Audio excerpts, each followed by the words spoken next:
If you care about the Democrats possibly losing 19 seats in Congress at the midterms, then you're going to care about the Supreme Court's oral argument today at 10 a.m. here.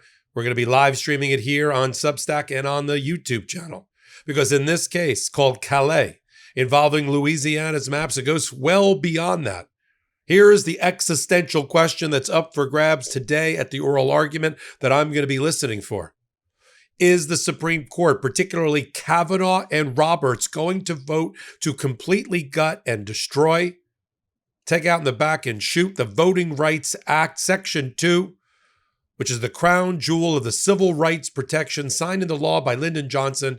And are they going to find that the fact that Louisiana and its own legislature drew a map to add one more black district to make it 2 out of 7 instead of 1 out of 7 was race-based in violation of the 14th Amendment and equal protection and violation of the Voting Rights Act? Or are they going to go further? Are they going to rule that the Voting Rights Act itself violates the 14th and 15th Amendment, which is where Clarence Thomas wants to take us? Why does this case turn on Kavanaugh? Because of a 2023 case about Shelby County, Alabama, and something he ruled there, and where he joined the liberals and the moderates. I'm glad you joined me. You're here on Midas Touch and on Legal AF. Take a minute, hit the Legal AF YouTube channel. This hearing is momentous. It's the second time the Supreme Court has heard this set of facts and about this map. Now, several months ago, the Supreme Court gave us a little bit of hope because they blocked the court's order, the Fifth Circuit Court of Appeals order, which would have taken the map away, not allowed it to be used because it was too race-based. Louisiana is 33% black. The fact they only had 1 out of 7 districts is an abomination. Now, if Kavanaugh and Roberts, who once in 2023, as recently as 2023, sided with the moderates in the liberal wing of the Supreme Court and found that adding an additional district in Alabama did not violate the Voting Rights Act or the constitutional amendments, if they apply that same logic to the Louisiana map where Mike Johnson is pushing hard and has flip-flopped and the legislature has flip-flopped and now said, no, now we think the map adding another district is actually race-based and violative of this United States Supreme Court's teaching about race and the Constitution. So everybody's flip-flopped.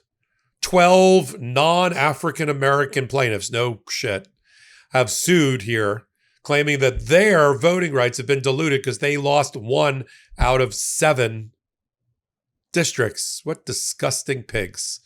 Disgusting, disgusting pigs.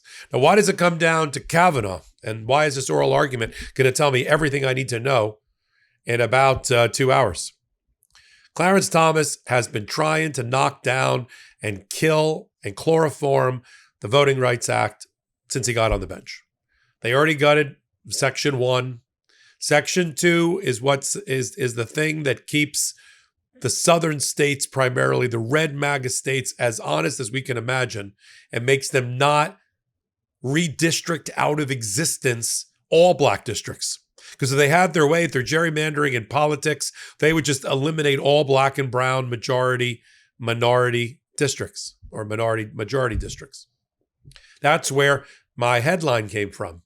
We, the Democrats, the moderates, could lose 19 seats if Republicans are given the green light off of this decision to redo all of their maps off the next census without regard to race and just draw maps that are politically focused to eliminate black and brown representation.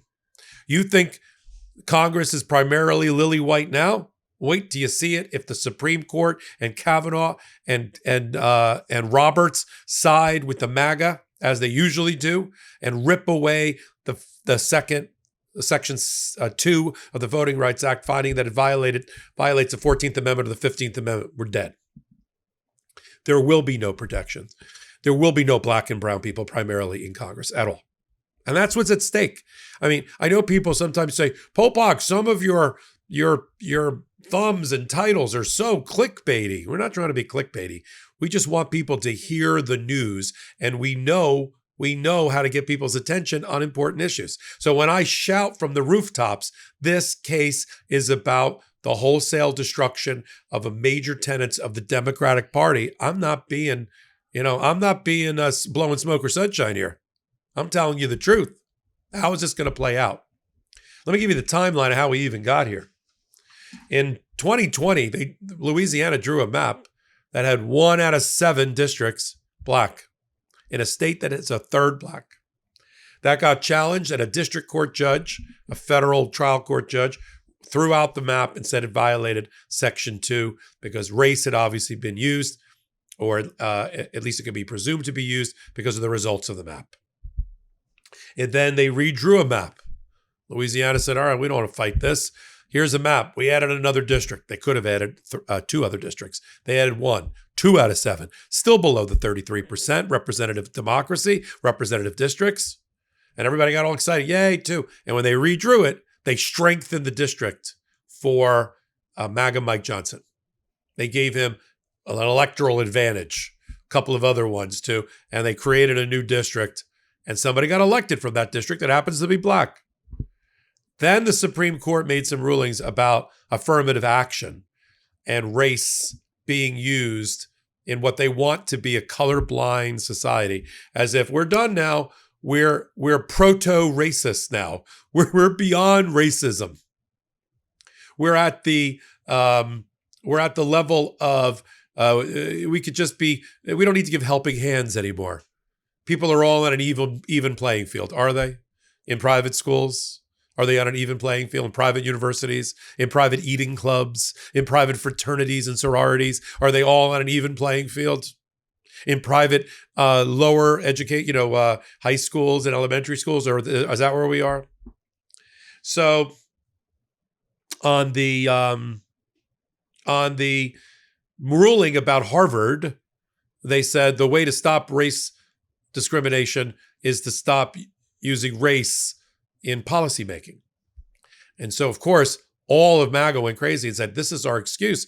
We can get rid of every place, all the diversity, equity, and inclusion programs, all the ways to help people, give them a helping hand, right? Reach down and help people and bring them up, got destroyed and eliminated. It was the Republican MAGA's #MeToo moment to use this and bludgeon with the Supreme Court Harvard affirmative action decision all of the things they've always hated about woke ideology, which is really, for me, just being a human being and being dignified and humane and helpful to your fellow human beings.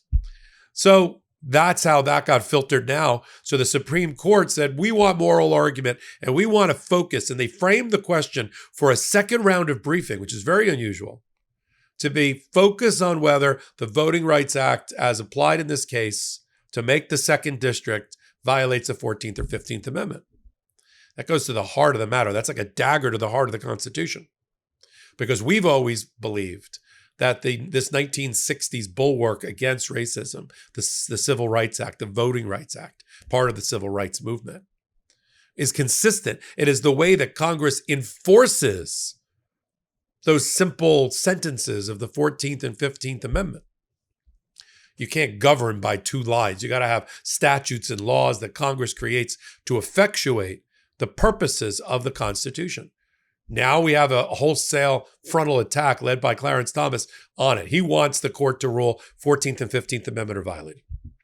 Kavanaugh, you'd think, well, in 2023, Roberts and Kavanaugh, first of all, we need both because it's 6-3 majority, MAGA majority.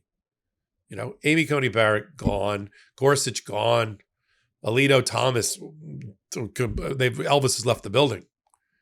So you got to get Kavanaugh and Roberts to join Amy Coney Barrett, Kagan, and Sotomayor to form a block of 5-4 to keep this map alive. Kavanaugh, however, said when he joined them that he did not see a future where the Voting Rights Act Section 2 would be applied indefinitely. He saw it a sundowning period, an end to it. And therefore, and that ended up in his ruling. So when we watch today in about an hour, right here on Legal AF YouTube, under lives, you'll see it. I'll be in the chat with you. We're going to have it up on Substack as well. We need to look at what Kavanaugh says, what Roberts say, because we're not going to get the other 4 votes. Question is, can we get these 2 to be consistent with the Alabama case and join here? And what's at stake? Not to put too fine a point on it, what's at stake is whether we're going to have black and brown people in Congress and whether there's going to be representative democracy with people having people that look like them or care about them in districts representing them in Congress. Yes or no? That's the question of 2025. We'll get the ruling before the year is over. It'll be used. It'll probably be in time to be used for the midterm election, and it's that important. I'm glad you're here. Hit the subscribe button, slide over to Legal AF Substack, and do the exact same thing. Can't get your fill of Legal AF? Me neither. That's why we formed the Legal AF Substack. Every time we mention something in a hot take, whether it's a court filing or a oral argument, come over to the Substack. You'll find the court filing and the oral argument there, including a daily roundup that I do called, wait for it, Morning AF. What else? All the other contributors from Legal AF are there as well. We got some new reporting. We got interviews. We got ad-free versions of the podcast and hot takes. Where? Legal AF on Substack. Come over now to free subscribe.